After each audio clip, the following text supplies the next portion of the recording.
केजरीवाल साहब कहते हैं कि मैं धर्म की राजनीति नहीं करता, लेकिन उनसे ज़्यादा खतरनाक सांप्रदायिक आदमी कोई मिलेगा नहीं आपको इस धरती पर। अब देखिए ना, आप यहाँ पर इन्होंने जो हिंदू मंदिरों के पुजारी हैं उनको आप 18,000 की घोषणा कर दी। आपने वाल्मीकि मंदिर के पुजारी को क्यों नहीं दे रहे? आप कबीर मठ वालों को क्यों नहीं दे रहे? आप रविदासियों को क्यों नहीं दे रहे?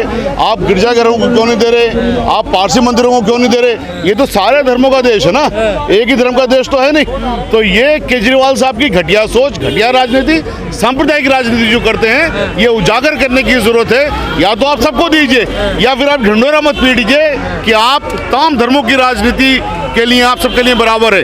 ये जो आप छदम करते हैं, ये जो आप छलते हैं लोगों को, ये उसके खिलाफ यहाँ पे प्रदर्शन कर रहे हैं। देखिए, गौतम साहब ने एक अल्फाज बोला, उनको मंत्री पद से निकाल दिया। एक भी MP इनका नहीं है राज्यसभा में भेजा हुआ जो कि दलित समाज से हो। तो इनकी जो सोच है, या मुस्लिम समाज से हो या किसी भी अल्पसंख्यक समाज से हो, तो इनकी जो सोच है बेसिकली वो घटिया सोच है, सांप्रदायिक सोच है, ये संविधान के विरुद्ध सोच है। और चूंकि दिल्ली में इलेक्शन चल रहा है, तो इलेक्शन में लोगों को ये जानना होगा कि ये जो साहब हैं, ये जो पूरे दलितों का वोट एक मुश्त लेते हैं, माइनॉरिटीज का वोट एक मुश्त लेते हैं, ये आदमी आपके वोटों के लिए एंटाइटल्ड नहीं है। और सर, स्कूल और शिक्षा तो अच्छी कर रहे हैं ना। देखिए सर, स्कूल और शिक्षा पर तो बहुत ज़्यादा कंटेम्प्रेरी क्लेम्स हैं कि आप बिल्डिंग बनाने से स्कूल अच्छे हो जाएंगे क्या, या उसके अंदर फैकल्टी अच्छी देंगे तब वहाँ पर स्कूल अच्छे होंगे। तो ये जो इनका क्लेम है कि स्कूल अच्छे कर रहे हैं, आप मुझे 5 मिनट के लिए बहस करवा दिए इनके किसी भी आदमी से। आप कहते हैं हमें राज्यसभा नहीं भेजा, क्या करेगा दलित मुसलमान राज्यसभा जाकर? वहाँ पर किस्मत लिखी जाती है देश की, उसकी राज्य की। अगर वहाँ पर हम नहीं होंगे तो वहाँ पर हमारे खिलाफ फिर किस्मतें हमारी लिख दी जाएंगी, फिर हमारा क्या होगा?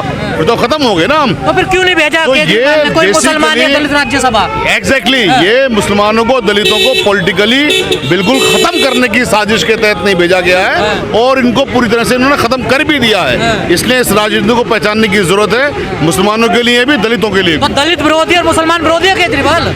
दलित विरोधी, मुसलमान विरोधी, OBC विरोधी, आदिवासी विरोधी, ये सिर्फ एक पर्टिकुलर कास्ट के नेता हैं, और ये सबको मूर्ख बनाने का काम कौन सी कास्ट के नेता हैं? ये तो कहते हैं सबको पता है, मैं दिल्ली का बेटा हूं मैं। अगर ये सबके लिए है तो बताइए ना मुझे, यहीं पर देख लीजिए आप।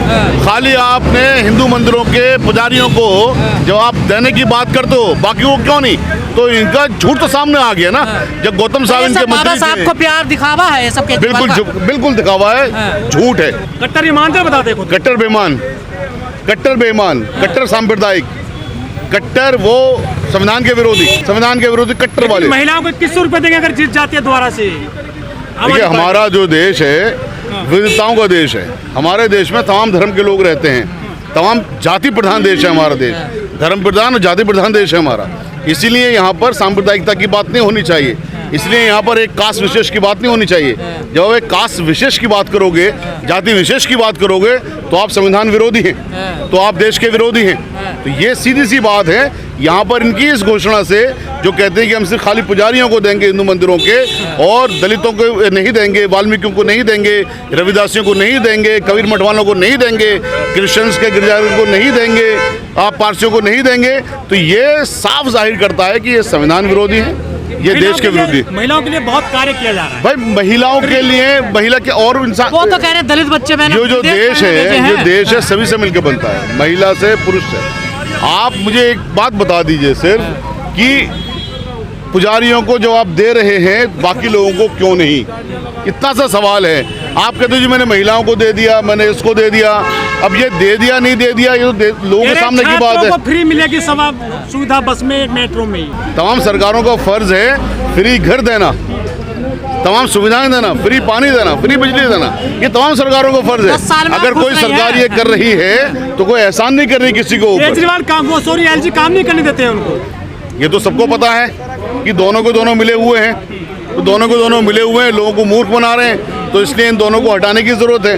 केजरीवाल की जो पार्टी है, आप पार्टी, और कि एलजी साहब जिस पार्टी के बनाए हुए हैं, यानी भारतीय जनता पार्टी, इन दोनों को हटाने की जरूरत है। ये दोनों ही संविधान विरोधी है। 10 साल में आप काम से खुश नहीं है केजरीवाल जी ने? क्या काम कर दिया सर 10 साल में? सिर्फ ड्रामा तो इन्होंने भले कर दिया। दिल्ली सिंगापुर बने। खाली ड्रामों से कितनी सिंगापुर बन गई, हर बरसात में देखते हैं पूरी दिल्ली डूब गई। इस बार तो सरकारी रिकॉर्ड भी डूब गए। ऐसी तो आप लोग कहते हैं केजरीवाल झूठ बोलते हैं, कहाँ झूठ बोलते हैं? वो तो सच्चे आदमी है कि सबको पता है केजरीवाल साहब से बड़ा झूठा कोई नहीं है। अरे महिला को सीएम बनाया आपने, अपनी जो जेल चले गए थे अतिशी को, तो सीएम बनाने से वो महिला के सम्मान करने लगे।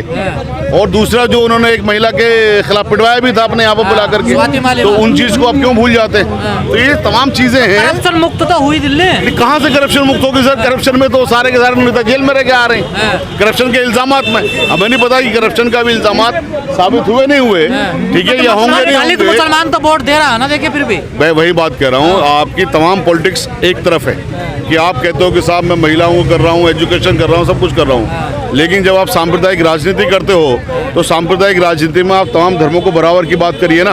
जब गौतम साहब, राजकुमार गौतम साहब एक अल्फाज बोलते हैं अपने धर्म के लिए, जो उनके धर्म के मुताबिक उन्हें प्रतिज्ञा लेना उनका धर्म है, तो आप उनको मंत्री पद से निकाल देते हैं। आप राज्यसभा में जहाँ पर किस्मत लिखी जाती है देश की, वहाँ पर आप किसी मुसलमान को या दलित को नहीं भेजते। आप जहाँ पर विधानसभा में किस्मतें लिखी जाती है, वहाँ पर आप किसी को नहीं रखते हो।